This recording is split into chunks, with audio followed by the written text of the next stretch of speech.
Hola, hola, ¿cómo están? Somos El Sueño de Frida, segunda temporada, capítulo 4. Les habla su conductora del día de hoy, Cianya Martínez. Hola queridos oyentes, sean todos y todas bienvenidos al cuarto capítulo de nuestra segunda temporada de su podcast favorito, El Sueño de Frida. Me emocionó mucho estar aquí con ustedes. Comencemos.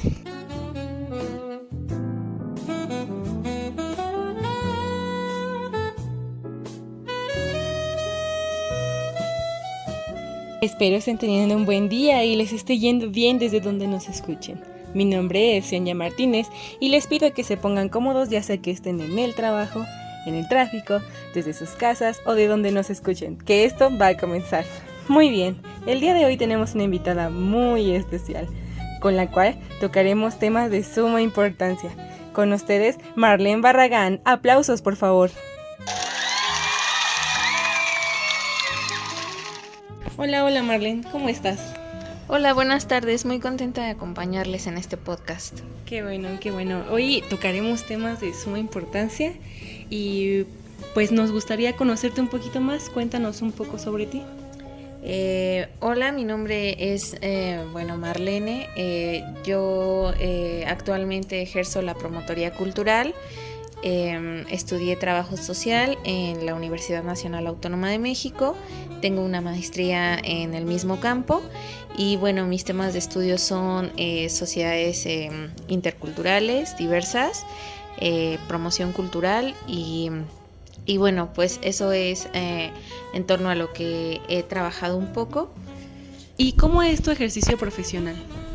Bueno, el trabajo social es una disciplina que busca brindar servicios a la población y a las instituciones a través de los cuales puedan establecerse diálogos de intercomunicación entre personas que buscan un bien o un servicio e instituciones que los brindan, tanto en el sector público como en el privado. Por ejemplo, el trabajo social labora en instituciones de salud, siendo un puente entre los usuarios y la institución que brinda este servicio, así como los demás y las demás profesionales en el área médica, la enfermería, la administración del hospital, y se encarga de que el usuario reciba la atención más integral posible y también de gestionar o en todo caso vincular al usuario a otras instituciones que le puedan brindar una experiencia más completa.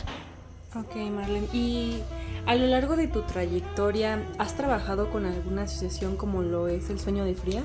No, yo recientemente conocí esta institución y me agradó mucho su perspectiva. Sin embargo, por el momento yo solamente he trabajado en el sector público y en el ámbito de la promotoría cultural. Si bien supongo que me preguntarás más adelante si en este campo hay también trabajo con personas con diferente tipo de discapacidades. Bueno, la respuesta es sí, pero no de la misma manera que en el sector privado, ni de la manera en que he visto que lo hace esta institución en particular. Ok, Marlene, yo te voy a platicar un poquito de lo que es la filosofía, que de hecho es el tema principal de hoy, la filosofía en El Sueño de Frida. La historia de Frida y su caballete inspiraron al mundo a colorear la vida cuando por momentos se cubría de tonos pardos y grises. Su estoico rostro y sus palabras profundas fueron bellas pinceladas que dieron a su imagen, su arte y su poesía un símbolo de fortaleza universal. El Sueño de Frida Café es un homenaje a su valor que, tal como ella, los beneficiarios de Fundación Mosaico Down han demostrado tener, a este espacio de inclusión, amor y respeto para las personas con síndrome de Down y discapacidad intelectual, en donde cada visita que haces es una oportunidad para ellos de crecer. Nuestra misión es brindar oportunidades laborales reales a nuestros beneficiarios de la fundación para su completa inclusión en el mundo profesional, permitiéndoles desarrollar sus conocimientos y habilidades culinarias adquiridas en la carrera de gastronomía en Mosaico Down. ¿Qué es lo que opinas de la filosofía del Sueño de Frida?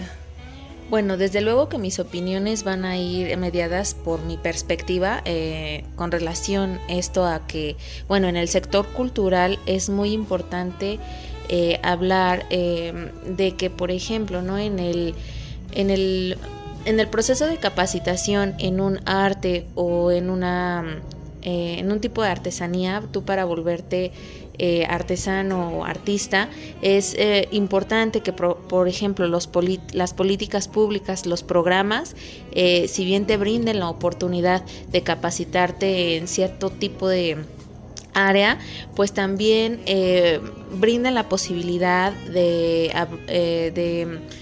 brindarte oportunidades en el campo laboral. En este sentido, bueno, considero que esta parte en la que la asociación busca encontrar soluciones a esa escasez en la oferta de trabajo para este sector, bueno, me parece una muy buena innovación, aparte de que es una idea innovadora y pertinente.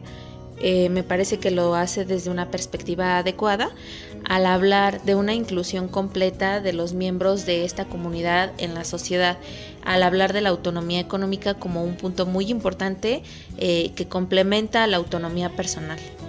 ¿Y alguna vez has trabajado con personas con discapacidad?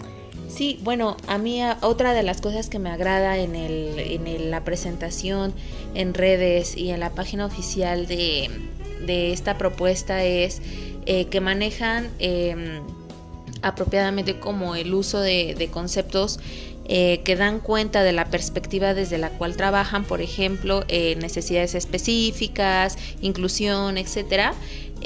Para el trabajo de promotoría cultural, este tipo de cosas son muy importantes. Ponemos mucho acento en el uso del lenguaje y también en que en el uso del lenguaje vayan las categorías a partir de las cuales nosotros conceptualizamos determinadas realidades. En este caso, al trabajar con personas con discapacidad, bueno, una de las primeras cosas que se señala es que, bueno, por eso se les llama personas con discapacidad, porque lo que primero hay que pensar es que son personas. Simplemente en el grueso de la sociedad hay diversidades importantes a reflexionar a la hora de convivir con ellas, bueno, porque van a existir necesidades específicas, justamente, pero no porque haya un espectro de normalidad a partir del cual nosotros debamos situar a otras personas y a nosotros o nosotras, ¿no? Sino que más bien va a haber necesidades específicas y que por eso va a haber la necesidad de referirnos de determinada manera a determinados grupos, ¿no? Eso como primera cuestión en el trabajo con las personas con discapacidad y que me parece adecuado, ¿no? En la presentación de la asociación.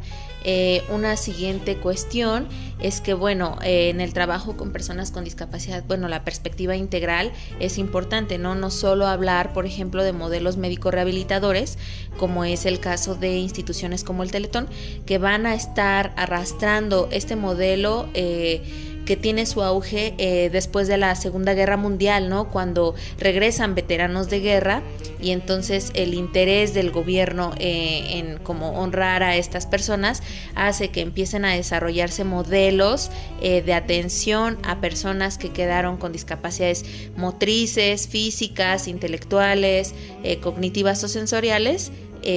Bueno, pues porque son héroes de guerra, ¿no? Entonces se les tiene que dar el lugar en la sociedad, pero lo hacen a partir de pensar que la atención médica es todo lo que se necesita para comprender la discapacidad. En este caso, porque fueron discapacidades adquiridas, pero en realidad, bueno, uno de las reflexiones importantes a hacer es que en el proceso de envejecimiento o simplemente de crecimiento, o todos y todas estamos sujetos a accidentes y adquirir una discapacidad, ¿no? Y también en el proceso de envejecimiento lo más seguro es que adquiramos alguna discapacidad. Luego entonces que ya para la década de los 80s, 90s, algunos colectivos de familias y personas con discapacidad comienzan a hacer reflexiones importantes sobre este modelo médico rehabilitador y dicen, la medicina no es la única manera de explicar, comprender, atender la discapacidad, y de ahí surge el modelo social de la discapacidad que va a poner en debate conceptos como el de rehabilitación y va a pugnar por conceptos como el de la inclusión, que también es distinto al de la integración, ¿no? El concepto de inclusión va a señalar que, bueno, dentro de una sociedad, si por ejemplo en los edificios que se construyen con varios pisos existen rampas, todas y todos los podemos usar. Y sin embargo, si hay rampa y escaleras aparte, digo, bueno, vamos a integrar a las personas en su acceso al edificio, pero si hay rampa, bueno, todas y todos la usamos, ¿no? Entonces ahí hay una diferencia importante entre la inclusión y la integración, ¿no? Bueno, que la inclusión va a tratar de poner el acento en cosas que nos benefician a todos y a todos, mientras la integración es un simple ajuste y yo diría que es una simulación hablando por ejemplo en términos de derechos. Ok. ¿Y tú piensas que la sociedad podría ser más inclusiva o más integral? ¿Qué sería lo adecuado? No, bueno, creo que la apuesta sería porque la sociedad sea más inclusiva, tanto en términos de grupos con discapacidad como personas, por ejemplo, del sector del LGBTQ y más, en términos también de personas residentes originarias de otros territorios, usos y costumbres distintas, incluso lingüísticamente, no sé, en muchísimos otros términos la sociedad creo que tiene que prestarse a entender que la inclusión es algo que nos beneficia, porque finalmente todas y todos somos diversos y aquellos aspectos que no entran dentro como de los parámetros de la normalidad no son tema de estigma, son tema a reflexión y sujetos a comprensión. Claro, porque no solo se hace por moda, ¿no? O sea, esto empieza desde un lenguaje de señas, desde el no usar los lugares que tenemos como para discapacitados, o sea, todo eso viene también de alguna educación en casa. Sí, claro que tiene que ver con una formación en sensibilidad en el hogar, creo yo, pero creo que también tiene que ver con un proceso de sensibilidad pues colectivo, ¿no? O sea, porque en casa nos pueden ir señalando pues pautas de respeto, ¿no? Pero finalmente la sensibilidad es un ejercicio y por ejemplo tanto en las escuelas se inicia, ¿no? O sea, se inicia como parte del proceso de endoculturación, por ejemplo cuando hay niños o niñas con discapacidad desde el nivel básico, bueno, a lo que yo apuesto es que puedan convivir en las aulas y que más bien las y los docentes hagan ajustes razonables y que también a ellos se les den las facilidades necesarias pues para que puedan hacer ajustes razonables mediante los cuales justo la clase pueda ser más inclusiva, ¿no? Y a lo mejor si eso ocurre, como veo que trata de hacer la asociación desde las etapas formativas básicas de las personas, bueno, llegadas a una etapa adulta, pues no existiría el estigma, ¿no? Y aparte se refuerza con una educación positiva en casa, bueno, pues eso sería lo ideal, pero no puede recaer la responsabilidad solamente en casa o solamente en el sector educativo. Por eso hablo de que este tipo de sensibilidad es colectiva y, o sea, depende de la corresponsabilidad entre los diferentes entornos de un individuo. Y Marlene, ¿tienes alguna anécdota que nos puedas compartir acerca de este tema? Sí, más que una anécdota directa, voy a contar una anécdota que llegó a mí por medio de un proceso de investigación. Mi tema de investigación era atenciones éticas justo de las profesionistas de mi campo. Entonces, bueno, yo una de las cosas que pude notar es que en el sector salud las trabajadoras sociales atienden familias de pacientes y pacientes, bueno, llegan a tener un grado de involucramiento importante emocional y esto las lleva a poner como en jaque sus principios profesionales o las pautas institucionales para darles las atenciones. Entonces esta anécdota creo que habla mucho de lo que es la situación en la prestación de servicios a personas con discapacidad, y es que lo que ocurría es que era una trabajadora social que trabajaba en el área de oncología Entonces llevaba tiempo dándole seguimiento a un caso de una menor con una enfermedad crónico-degenerativa en fase terminal. Entonces las pautas del hospital indicaban que ella no, en ese momento ya no podía recibir visitas. Y los médicos, las médicas más bien, tenían de conocimiento pues que ya era una etapa muy delicada de la salud de la niña y que ya no había tanto tiempo, ¿no? para esperar el deceso. Entonces ella me comentaba que para ella fue muy molesto que la niña quería que la mamá estuviera a su lado y la mamá quería estar pues cerca de la niña, y que en realidad ya no afectaba nada el proceso de intervención médica, y que la médica no lo quiso permitir, y que bueno, entonces ella se aventó un pleito importante con la médico, que aparte es una figura profesional pues con mucha autoridad moral en el campo, y entonces decía, bueno, me metí en problemas, me metieron reportes, hice mi berrinche, lloré, o sea, me enemisté con una colega, y finalmente, bueno, las pautas institucionales no cambiaron. Y bueno, es ahí cuando yo como que reflexiono en torno a la experiencia de, bueno, no era exactamente, o sea, tenía una discapacidad físico-motriz la niña, ¿no? Ya por la enfermedad, y entonces, bueno, es como que creo que en lo que hay que reflexionar con relación a la prestación de servicios, pues que sean pertinentes, oportunos, o sea, que no siempre los imperativos institucionales se vuelvan pues dogmas, ¿no? Sino que hay que estar flexibles también a lo que las necesidades del caso demanden. Claro.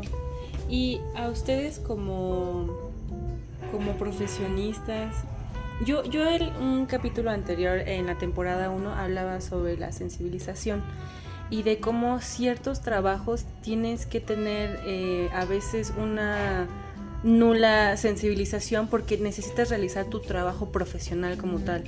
Entonces, ¿ustedes cómo manejan este aspecto de que ven un caso en el cual pues no pueden aguantar el llanto o es como tu compañera de mucho coraje? Entonces, ¿cómo ustedes lo pueden manejar o cómo, incluso si se les enseña a manejarlo? Bueno, en mi perspectiva, esto que se denomina como objetividad en el ejercicio profesional, pues está muy en cuestión, ¿no? Porque pese a que nuestras motivaciones sean externas a los casos que se atienden, bueno, siempre hay justo motivaciones personales que te llevan a ejercer, a estudiar incluso determinadas cosas, ¿no? Entonces, como que la objetividad es algo que siempre se ha buscado imponer en el ejercicio, por ejemplo, como del derecho o de la medicina, pero pues creo que realmente lejos de reprimir los aspectos subjetivos en la atención, pues más bien se les tiene que atender. Y bueno, en la formación de la trabajadora social es un aspecto importante, sin embargo creo que justo hay que darle rigurosidad como a la atención de los aspectos subjetivos en el ejercicio profesional, no para hacerlo menos profesional, sino justamente para profesionalizar este tipo de recursos, ¿no? De los que a veces hay que valerse para dar una mejor atención, ¿no? Como una escucha atenta, incluso la simple mirada, ¿no? Este tipo de cosas que marcan cercanía y que son muy importantes, porque, por ejemplo, había otros casos en los que me comentaban que llegaban los pacientes muy molestos a reclamarles directamente a ellas porque no se tenían programadas unas citas y no llegó el médico de quirófano y les cancelaban, y esas intervenciones que eran urgentes se programaban o se reprogramaban para muchísimos meses después, ¿no? Cuando las o los pacientes pues estaban en un estado crítico. Claro. Y bueno, o sea, ¿qué tipo de objetividad puedes imponer a una situación así cuando estás confrontándote a un conflicto estructural que la institución no está atendiendo, pero que finalmente recae todo ese coraje sobre ti, ¿no? Entonces ellas decían, bueno, o sea, lo que a mí me funciona es mucho mirarles a los ojos, decirles que les comprendo, ¿no? Que comprendo su coraje, que comprendo que la situación es muy molesta y que me den el momento para ver si puedo hacer algo al respecto, ¿no? O qué otras opciones de qué otra manera podría apoyarles. Y entonces, bueno, ahí pues creo que sí debe haber una apuesta de las profesiones que dan servicios a personas, pues por hablar de los temas de objetividad y subjetividad, pues con más apertura. Claro. Y en la escuela no, o sea, es muy distinto lo que aprenden teóricamente a lo que ya hacían en la práctica. Pues sí, es justo un tema de estudio profesional, algo que se denomina la fractura entre la teoría y la práctica. Este tipo de cosas que ves de pronto en la etapa formativa en las licenciaturas, en las que tú consideras que vas a cambiar el mundo con tu intervención profesional y que de pronto te confrontas a situaciones en las que tu margen de acción es sumamente limitado y entonces hay un alto grado de frustración profesional, ¿no? Incluso hay teorías que dicen que por eso de pronto los abogados son muy alcohólicos, ¿no? Porque como toda esta tensión profesional, pues la desahogan vía el alcohol, porque pues claro que el ser personal nunca deja de ser tocado por el ser profesional y viceversa. Ok. Sí, y otras experiencias que he tenido a raíz del trabajo en el campo de la promotoría cultural, bueno, es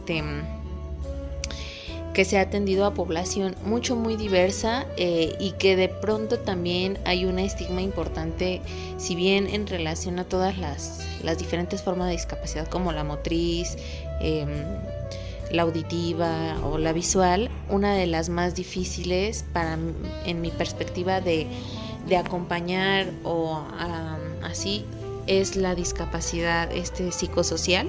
El espectro de discapacidad psicosocial, porque muchas de las veces no es visible este tipo de enfermedades y entonces también hay un estigma importante, ¿no? Como ahora que muchas y muchos jóvenes han desarrollado trastornos como la ansiedad o la depresión, también muchísimo el repunte que hubo a partir de la pandemia. Entonces trabajar con esta amplia gama de infancia, de público adulto o joven que muchas veces ya está desarrollando estos trastornos, bueno, es difícil porque tienes que llevar actividades pues lo más inclusivas posibles y de pronto tú misma no detectas tampoco cómo poder acompañar a estas poblaciones, y esa yo creo que ha sido uno de los retos más importantes en el ejercicio de la promotoría cultural. También cuando hay lugares que tú visitas continuamente para realizar ejercicios de promotoría, a lo mejor desde el ámbito de la lectura en voz alta,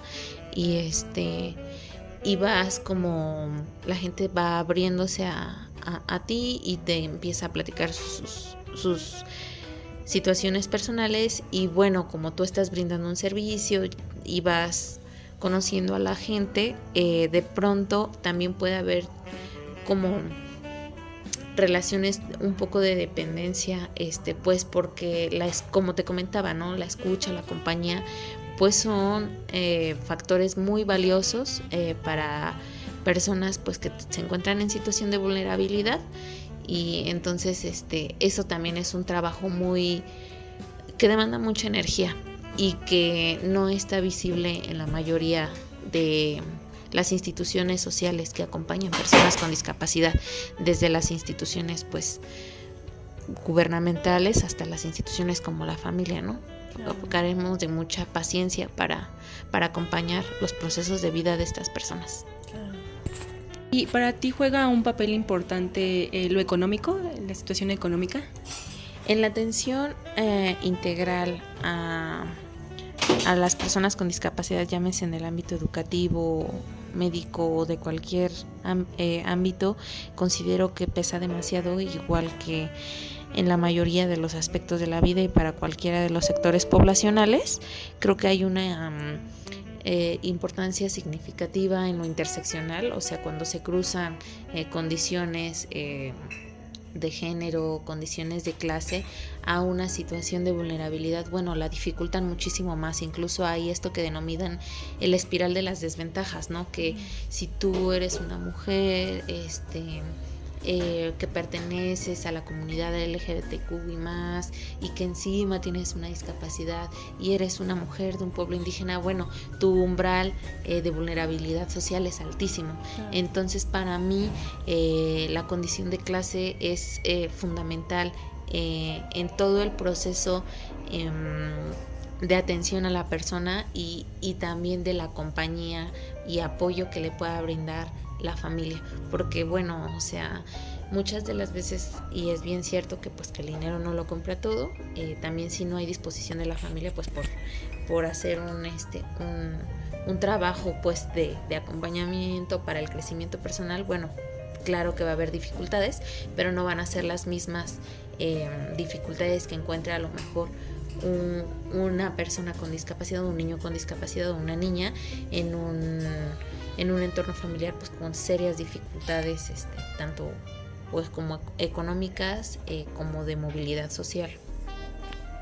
Y a ustedes como profesionales, ¿cómo qué negligencias pueden llegar a incurrir?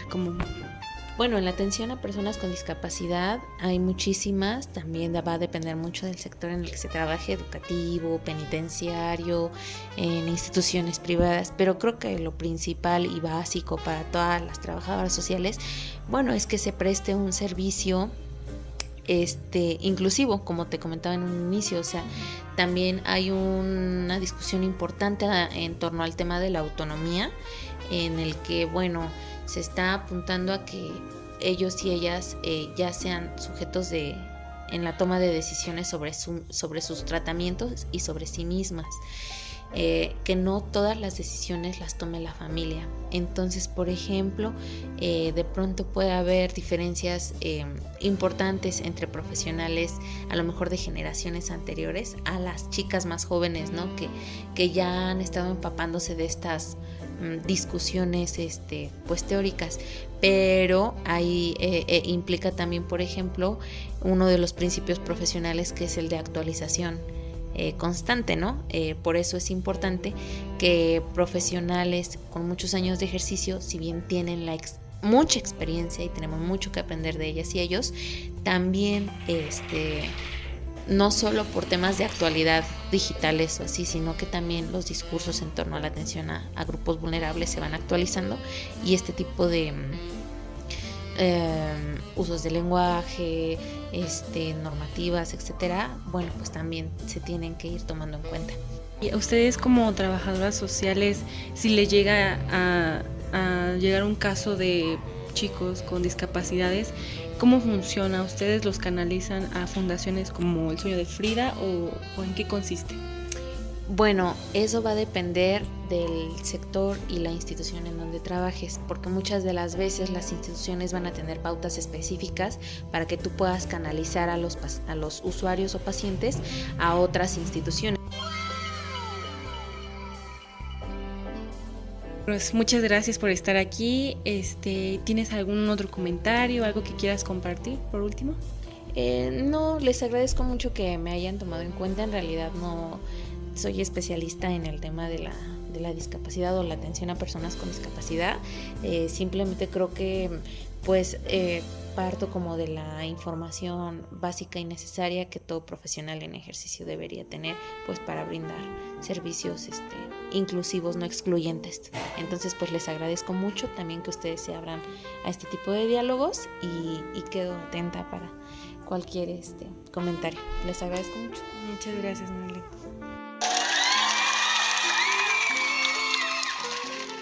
Les agradezco que hayan estado hasta este punto y espero que les haya aportado algo de valor con este episodio. Les pido que nos sigan en nuestras redes. Nos pueden encontrar en Instagram como Mosaico Down Oficial, todo junto, o elsueñodefrida.me. En Facebook como Fundación Mosaico Down o como El Sueño de Frida Café. No olvides compartir con alguien que sepas que le puede interesar. Mi nombre es Yania Martínez. Nos vemos en el siguiente episodio. Adiós.